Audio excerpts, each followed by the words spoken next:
At 11:47 p.m. on March 14, 1944, Sergeant William Bill Hartley sat in a bombed-out factory basement outside Cassino, Italy. He was looking at what his officers called the stupidest weapon change they'd ever seen. He had wrapped oil-soaked rags around 6 crossbow arrows, sealed them with pine tree resin, and set up a simple lighting system using match heads and friction strips. The officers laughed. The other sergeants shook their heads. One lieutenant actually told him to take apart the device before he burned himself to death.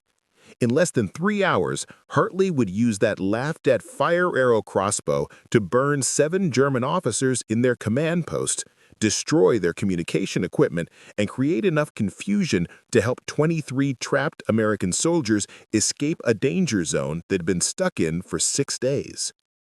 The Germans would call it Höllenfeuer, hellfire. The Americans would call it the bravest improvised weapon attack of the Italian campaign. The crossbow itself was interesting. A German hunting weapon Hartley had found from a destroyed farmhouse 2 months earlier. Made of compound steel, 60-pound draw weight, could shoot 80 yards.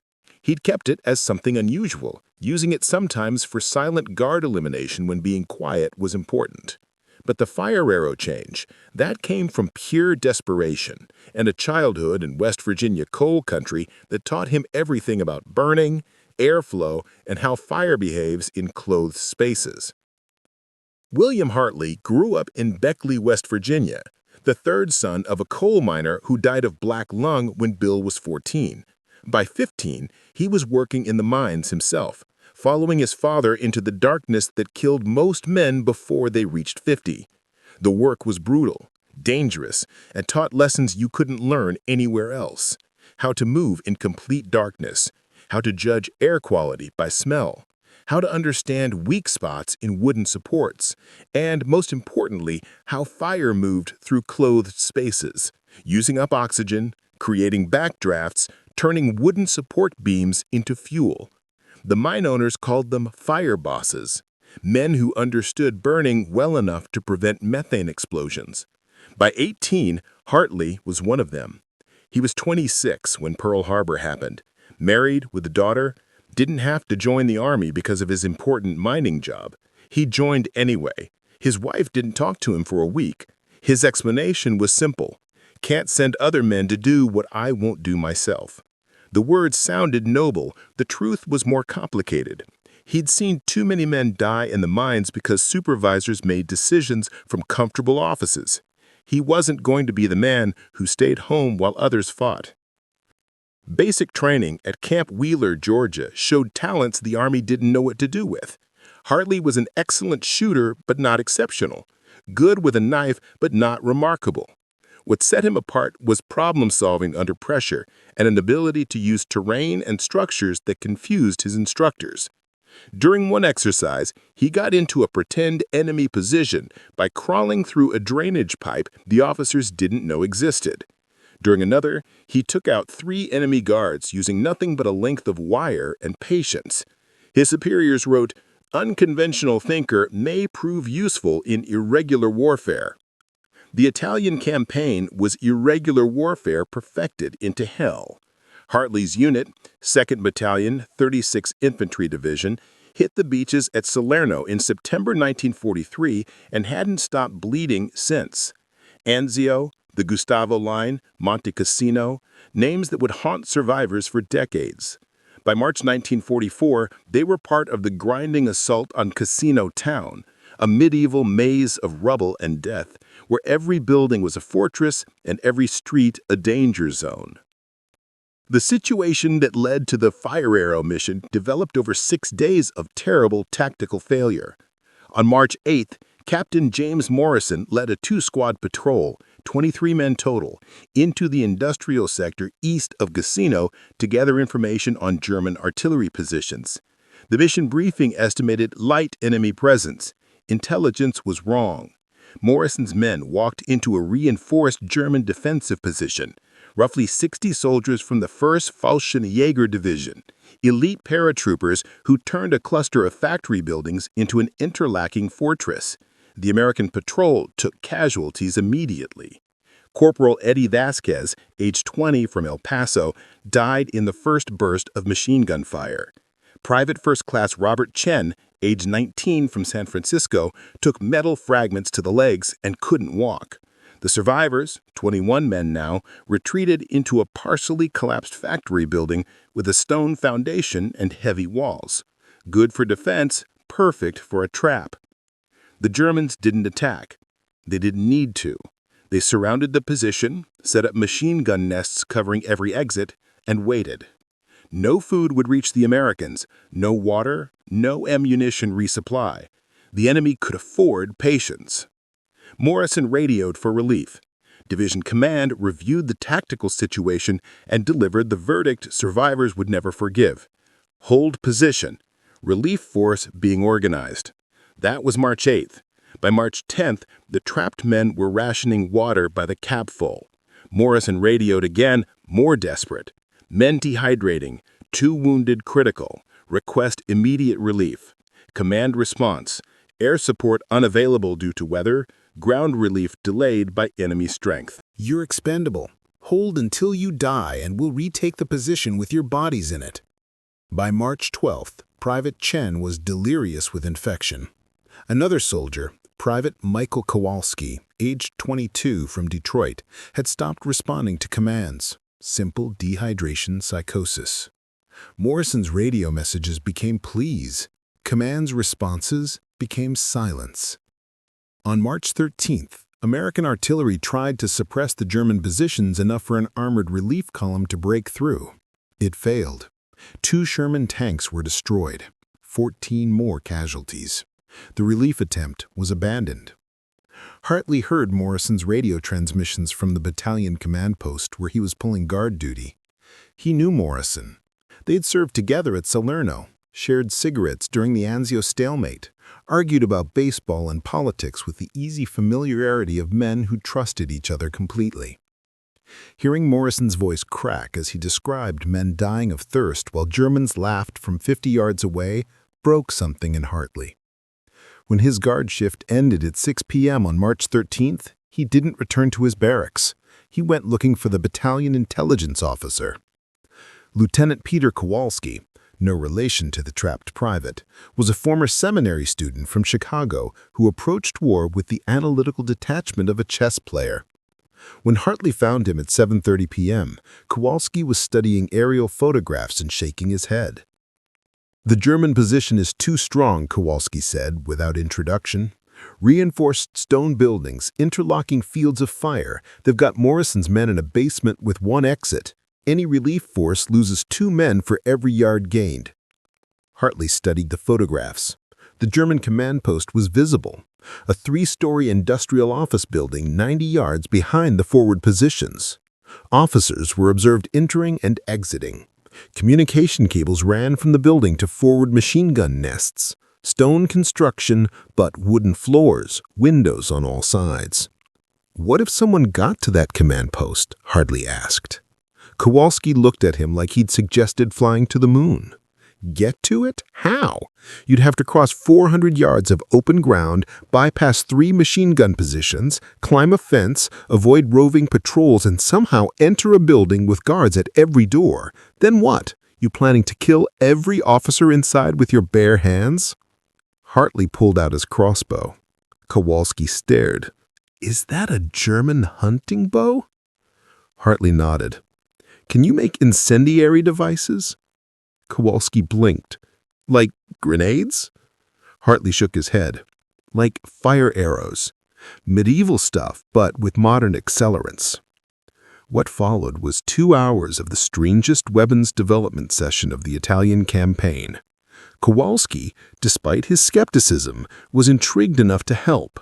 They raided the supply depot for materials. Fabric torn from parachutes, pine resin used for waterproofing, motor oil from destroyed vehicles, friction matches, copper wire.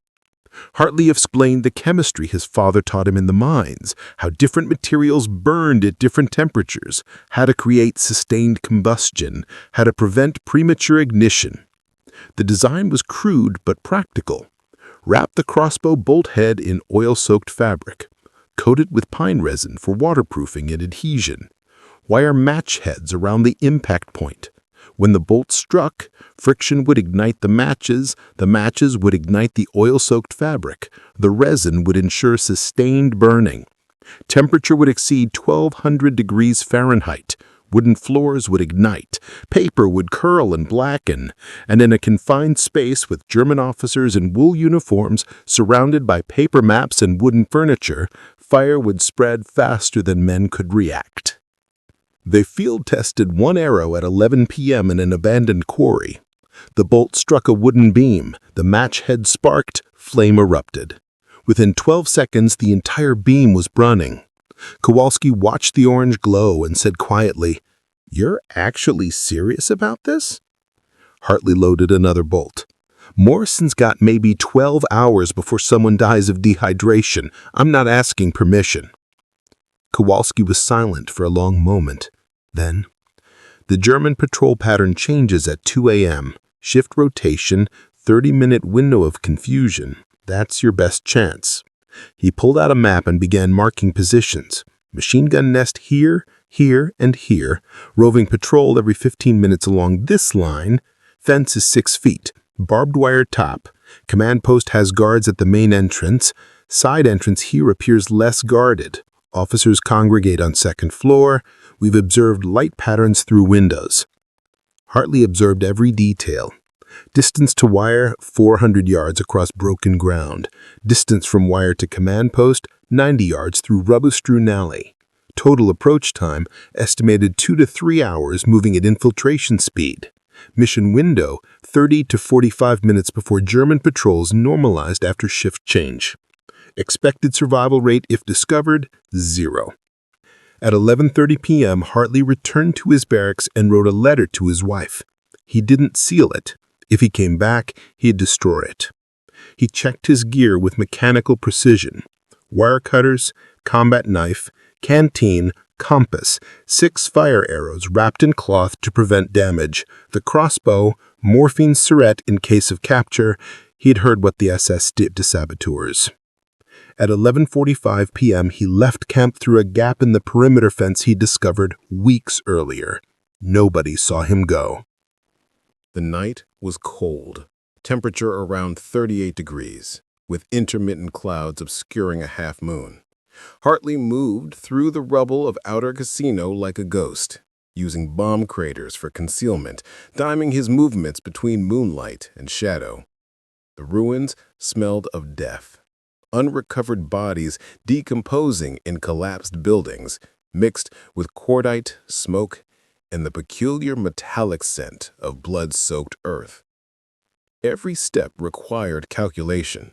Broken glass would crunch, loose rubble would shift, movement would draw eyes. He covered the first 200 yards in 40 minutes, reaching the edge of German-controlled territory at 12:25 a.m. Here, the approach became lethal.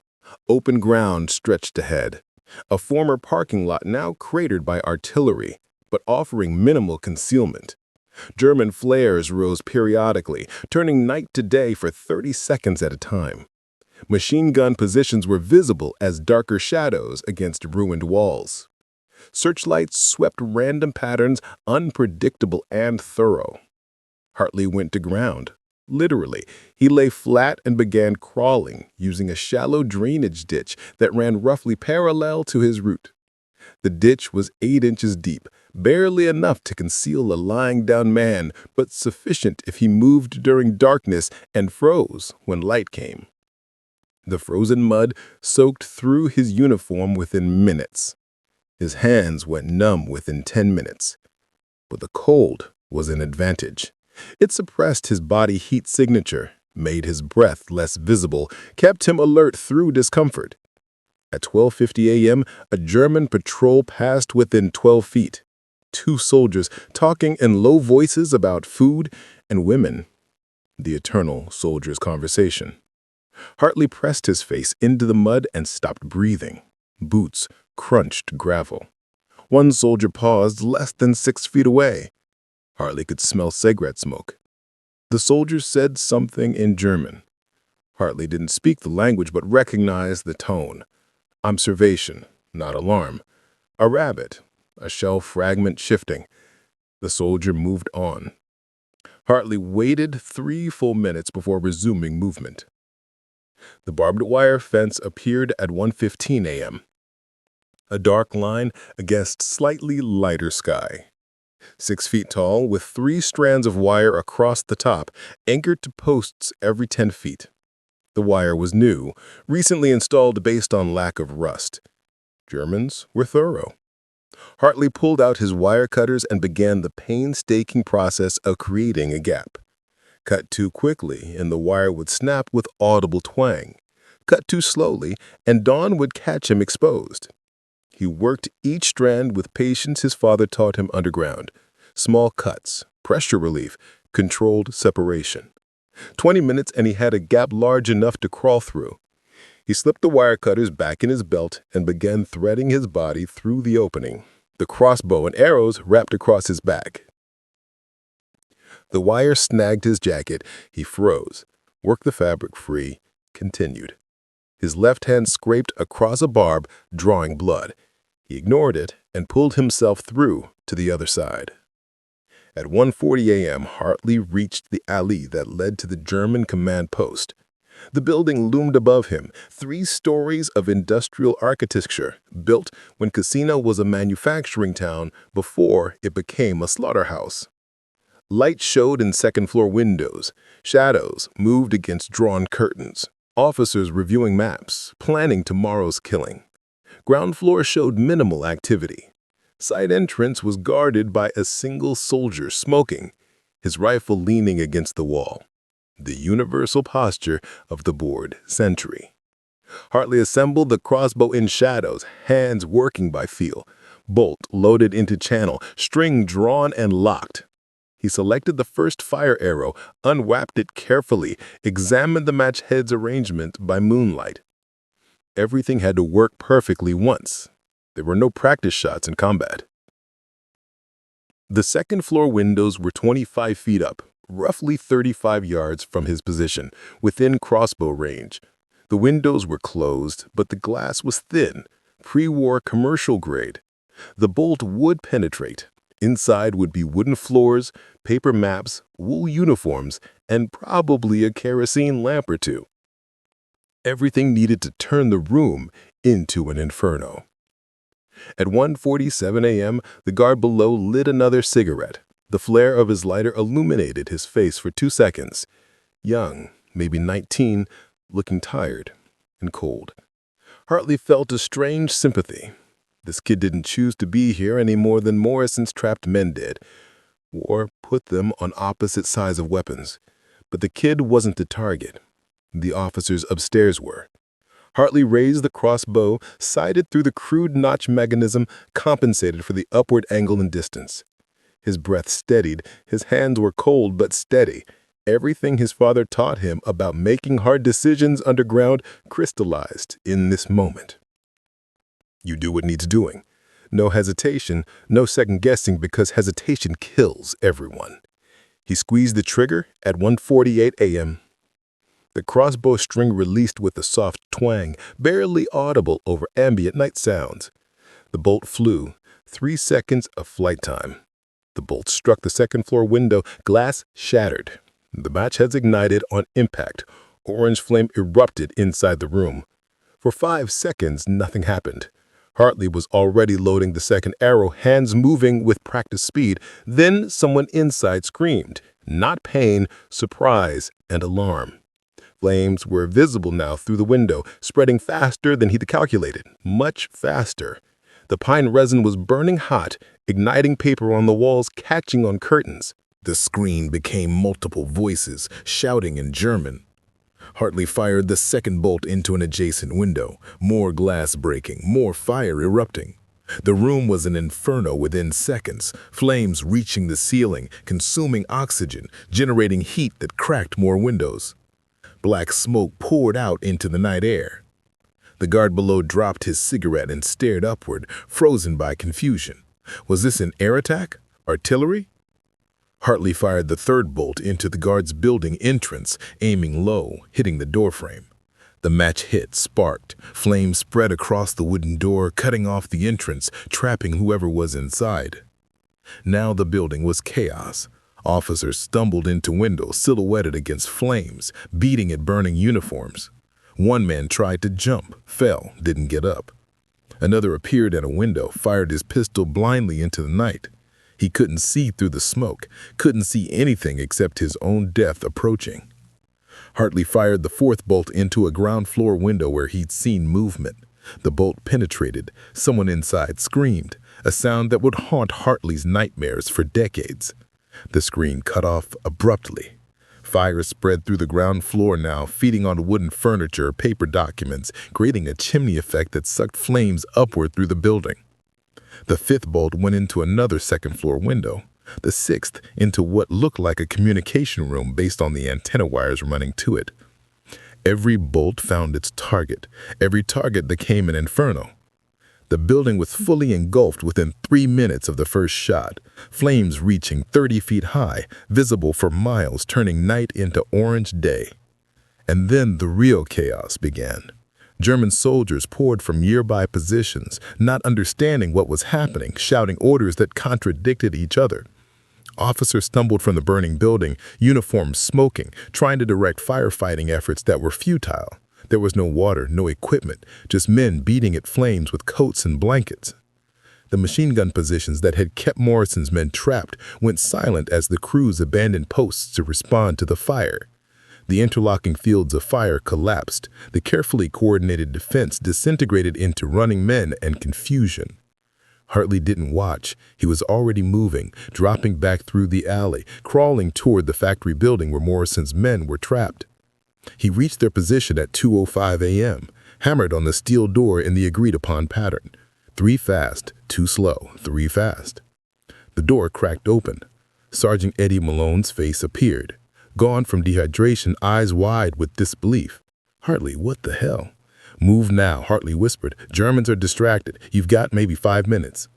Morrison appeared, skeleton thin, uniform hanging loose. "How?" He saw the flames reflected in Hartley's eyes and understood. "Jesus Christ, you attacked their command post, burned it, 7 officers dead, maybe more, machine gun crews abandoned positions, route back is clear if you move right now." The 21 survivors stumbled from their prison. Private Tin was unconscious, carried by 2 stronger men. Private Kowalski was barely responsive, supported between 2 others. They moved like zombies, dehydrated, exhausted, beyond rational thought, but motivated by pure survival instinct. The escape route Hartley had infiltrated through was impassable for 21 exhausted men. He led them instead through the rubble to the west, using the fire's glow as both distraction and navigation aid. German soldiers were still rushing toward the burning command post. Nobody was watching the perimeter. Nobody expected an escape attempt during their own catastrophe. They covered 200 yards before the first German officer realized what was happening and screamed orders. Machine gun fire erupted, but it was poorly aimed. The gunners were disoriented, firing at shadows, hitting rubble. Hartley used the noise to move the group another 50 yards during the confusion. One of Morrison's sergeants whispered, "You're crazy, Hartley. Brilliant, but absolutely crazy." They reached American lines at 2:47 a.m., stumbling through the perimeter into the arms of stunned sentries who'd been watching the fire and wondering what the hell happened. Morrison collapsed immediately, unconscious before he hit the ground. Chen was rushed to medical. He'd survive but lose the leg. Kowalski would spend 3 weeks recovering from dehydration psychosis. Hartley stood in the aid station at 3:15 a.m., watching medics work on the rescued men, feeling the adrenaline train and exhaustion replace it. His hands were shaking. His uniform was caked with frozen mud and blood from a dozen small cuts he hadn't noticed. The intelligence officer, Kowalski, appeared with a cup of coffee. 7 officers dead, confirmed by radio intercept. The building is still burning. Germans are calling it a commando raid by a specialist team. They can't believe one man with a goddamn crossbow did this. Morrison was conscious again, taking water in small sips. He looked at Hartley and said quietly, "Why?" It wasn't an accusation. It was genuine confusion. Hartley thought about answers. Duty, friendship, the simple equation that someone had to act. He said none of those things. couldn't listen to you die and do nothing. The immediate aftermath was bureaucratic chaos. The battalion commander wanted to court-martial Hartley for leaving his post without orders. The division commander wanted to give him a medal for saving 21 men and destroying a German command node. The intelligence section wanted to document his methods for potential replication. The OSS sent an observer who spent 2 hours interviewing Hartley about improvised incendiary devices. Witness statements were filed within 48 hours. Morrison wrote, "Sergeant Hartley conducted a solo infiltration mission under impossible odds and executed an assault that achieved complete tactical surprise.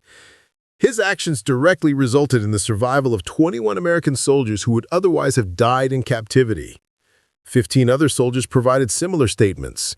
The German radio traffic intercepted and translated confirmed 7 officer deaths, including a battalion commander, with the command post and all its communication equipment destroyed. Hartley was recommended for the Distinguished Service Cross. The award was downgraded to a Silver Star due to the irregular nature of mission authorization. He received it 3 weeks later in a brief ceremony where the division commander shook his hand and said, "Don't ever do anything that stupid again." Hartley promised nothing.